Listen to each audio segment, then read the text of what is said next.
니콜라 소식입니다. 미국 수소 트럭 스타트업 니콜라는 차 한 대 팔지 않고도 한때 현대차의 시가총액을 넘어선 화제의 회사다. 지난달 한국 투자자들이 구글보다 많은 주식을 사들이는 등 글로벌 투자업계에 뜨거운 관심을 받고 있는 니콜라 CEO는 경제 섹션 민트 창간호를 위한 최근 인터뷰에서 현대차와 손잡고 싶다고 제안했다. 그는 현대차에 두 번이나 협력하자고 했지만 모두 거절당했다면서도 현대차와 함께한다면 1,000억 달러 넘는 가치를 가진 기업을 세우는 것도 어려. 니콜라는 상장 후 주가가 3배 가까이 뛰었다가 다시 곤두박질치고 반등하길 반복하고 있다. 밀턴 CEO는 최근 한 달은 정말 지옥이었지만 앞으로 서너 달 동안 굉장한 소식이 이어질 것이라며 올 연말쯤엔 좋았던 때에 주가를 회복할 것 같다고 말했다. 테슬라 소식입니다. 9일 월스트리트 저널과 스페이스 뉴스에 따르면 미 공군은 최근 우주 발사 임무 파트너로 스페이스X와 유나이티드 론치 얼라이언스를 선정했다. 이에 따라 UAE와 스페이스X는 오는 2027년까지 총 30여 건의 발사를 나눠 맡는다. ULA는 보잉과 록히드 마틴의 합작회사로 위성 군사 및 정보 장비를 최우선 순위로 삼아온 업체다. 불과 몇 년 전까지만 해도 ULA가 미 공군의 위성 발사 사업 파트너 영역을 독점해왔는데 이번에 그 아성이 깨진 것이다. 스페이스X는 전체 발사의 40%를 담당할 것으로 보인다. 보도에 따르면 초기 계약 규모는 3천만 달러 상당이지만 업계에선 최종 계약 규모가 40억에서 60억 달러 상당에 이를 것으로 추정한다. 이번 계약은 스페이스X 설립자인 일론 머스크에게는 격경사로 평가된다. 그가 이끄는 전기차 업체 테슬라는 처음으로 4분기 연속 흑자를 달성했다. 머스크가 이끄는 스페이스X는 지난 5월 미 플로리다 케네디 우주센터에서 유인 우주선 크루 드래곤을 발사하며 민간 유인 우주선 시대를 개막했다는 평가를 받았다. 테슬라가 올해 안에 중국에 4,000개의 슈퍼차저를 건설할 예정이며 이는 지난 5년 동안 건설한 것의 2배에 달한다고 발표했다. 테슬라는 2020년 8월 6일 베이징의 버전 3 슈퍼차징 스테이션을 공개하면서 이와 같이 밝혔다. 버전 3 슈퍼차저는 모델 3이 충전할 때 15분 안에 200km 상당량을 충전할 수 있다. 이는 중국 시장에서도 모델 3이 볼륨 모델로 포지셔닝할 것으로 보고 버전 3 스테이션 건설을 가속화할 것이라고 덧붙였다. 현재 중국 내에 2,500개 이상의 슈퍼차저를 운용하고 있다.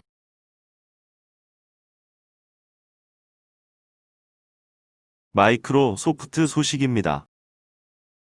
미중 갈등의 최전선에 등장한 중국 동영상 소셜미디어 틱톡이 미국 행정부의 거래 금지 행정명령에 맞서 소송에 나설 뜻을 밝혔다. 이 와중에 미 소셜미디어 트위터가 미 정보기술 공룡 마이크로소프트에 이어 틱톡 인수 의향을 밝히는 등 인수전도 달아오르고 있다. 틱톡 모회사인 중국 바이트댄스는 7일 성명을 통해 미 정부가 우리를 공정하게 대우하지 않으면 미 법원에 고소하겠다. 트럼프 행정부의 행정명령은 적법한 절차를 따르지 않았다고 밝혔다. 미 공영라디오 NPR은 틱톡이 11일 미 연방법원에 소송을 제기할 것이라고 전했다. 8일 월스트리트 저널 등은 트위터가 틱톡의 미국 내 사업을 합병하기 위한 예비 협상을 벌이고 있다고 전했다.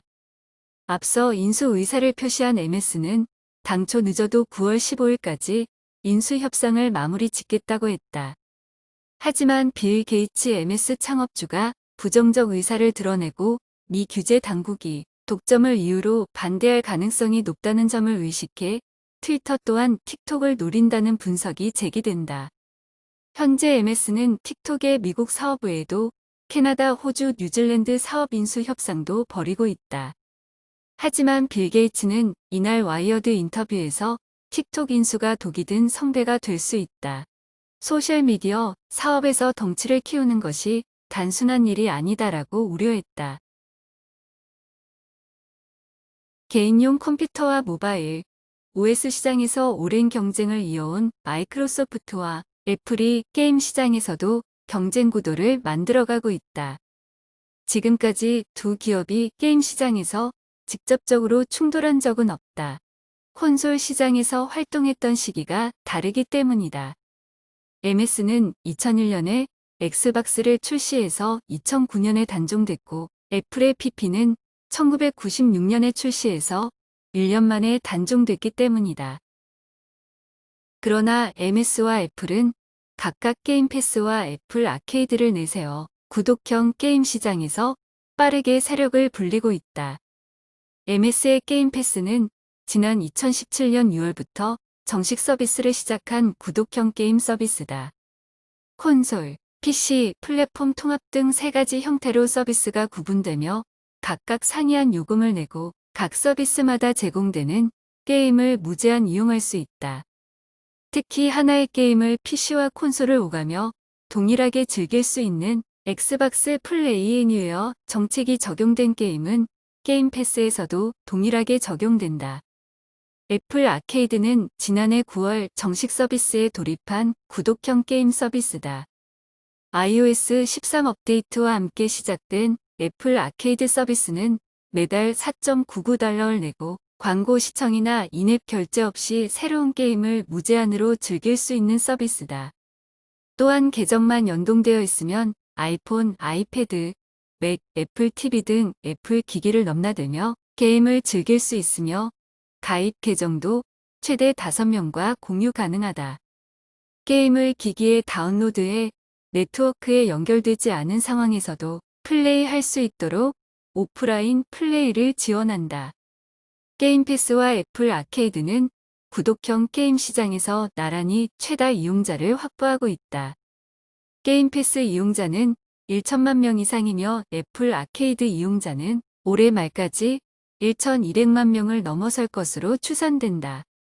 콘솔 게임과 모바일 게임으로 영역이 구분된 탓에 두 구독형 게임 서비스가 직접적으로 경쟁할 일은 지금까지 없었지만 최근 분위기가 이전과 달라지기 시작했다. MS는 게임 패스 얼티밋 이용자를 대상으로 안드로이드 스마트폰으로 오는 9월 15일부터 엑스클라우드를 통해 게임 패스에서 서비스되는 콘솔 게임을 스마트폰에서 즐길 수 있게 됐다. 다만 아이폰을 보유한 이용자는 엑스클라우드 서비스를 이용할 수 없다. 애플 측에서 앱스토어에 엑스클라우드 앱을 더 이상 서비스하지 않기 때문이다. MS는 이런 애플 정책에 대해 성명을 내고 직접 비판하고 나섰다. 성명을 통해 MS는 안타깝게도 우리는 애플 앱스토어로 iOS 이용자에게 엑스박스 게임, 패스 얼티밋과 함께 클라우드 게임에 대한 우리의 비전을 전달할 수 없게 됐다. 보잉 소식입니다. 미국 연방항공청이 항공기 제조업체 보잉에 125만 달러의 벌금을 부과할 계획이라고 로이터가 5일 보도했다. FAA는 보잉이 사우스캐롤라이나 공장의 관리자들이 항공사를 대신하여 안전감독 업무를 처리하는 근로자들에게 부당한 압력을 행사했다는 주장이 제기됐다고 설명했다. 두 번의 치명적인 보잉 737 맥스 추락 사고로 인해 안전감독 프로그램에 대한 의문이 제기되면서 일부 FAA의 업무를 비행기 제조사에 위임하는 오랜 관행이 비난을 받고 있다. FAA 집행부가 보잉사 임원에게 보낸 서한에 따르면 보잉 787 공장의 부사장, 수석품질 관리자, 제트기 납품 책임자 등 임원들로부터 이런 부당한 압력을 행사했다고 FAA가 밝혔다. 의회조사위원회가 발표한 2016년 보잉사의 조사에 따르면 안전인증 업무를 담당하는 직원 523명 중 40% 가까이가 관리자로부터 괴롭힘이나 강요와 같은 잠재적인 부당한 압력을 느낀다고 한다. 737 맥스 인증을 검토 중인 국제규제기관 또한 관리자들의 과도한 압력에 대해 지적한 바 있다. 아마존 소식입니다. 아마존이 종전게임 사업인 트위치 프라임의 이름을 프라임 게이밍으로 바꿔 출시하는 등 게임 사업 확대를 위한 노력을 다시 강화하고 있다고 뉴욕타임스가 10일 보도했다. 아마존은 서비스 명칭 변경과 함께 아마존의 유료 회원제 서비스인 프라임 회원 1억 5천만 명에게 별도 트위치 계정을 통한 접속 절차 없이 바로 이용할 수 있도록 서비스도 개선했다. 앞서 아마존은 비디오 게임 시장 진출을 확대하려고 노력했으나 성공하지 못했다. 뉴욕타임스는 거대 정보기술 기업들이 갈수록 규모가 커지는 게임 시장에 속속 진출하는 추세라고 전했다. 예컨대 애플은 애플 아케이드를 출시했고 구글은 스타디아를 선보였다. 페이스북도 올해 게임 애플리케이션을 내놓았다. 게임 시장은 전 세계 이용자가 27억 명 규모이고 올해 매출은 1,600억 달러에 달할 것으로 시장 조사업체들은 추정하고 있다. 미국 연방통신위원회가 아마존의 3,000기가 넘는 통신 위성 발사 계획을 승인했다. 일론 머스크의 스페이스X와 유사한 프로젝트로 여러 외신들이 주목하며 보도했으나 이 프로젝트가 초래하는 리스크에 대해서는 간과하고 넘어가는 듯하다. 아마존의 위성 인터넷 프로젝트 카이퍼로 인해 적에도 위성의 충돌 가능성이 높아질 것이라는 우려가 제기되고 있다. 이 계획은 3,236기의 위성으로 구성된 메가 컨스텔레이션을 지구 상공 저궤도상에 배치해 지상으로 인터넷 서비스를 제공하는 것이다. 앞으로 아마존은 2026년까지 위성의 절반을, 2029년까지 나머지를 발사할 계획이다. 아마존의 데이브 림프 부사장은 지구상에는 광대역 통신이 제공되지 않는 장소가 많고 있어도 신뢰성이 낮은 경우가 많다. 프로젝트 카이퍼를 통해 이러한 상황을 개선할 것이라고 전했다. 문제는 대량의 위성을 궤도상에 배치하면 위성끼리의 충돌 가능성이 높아진다는 것이다.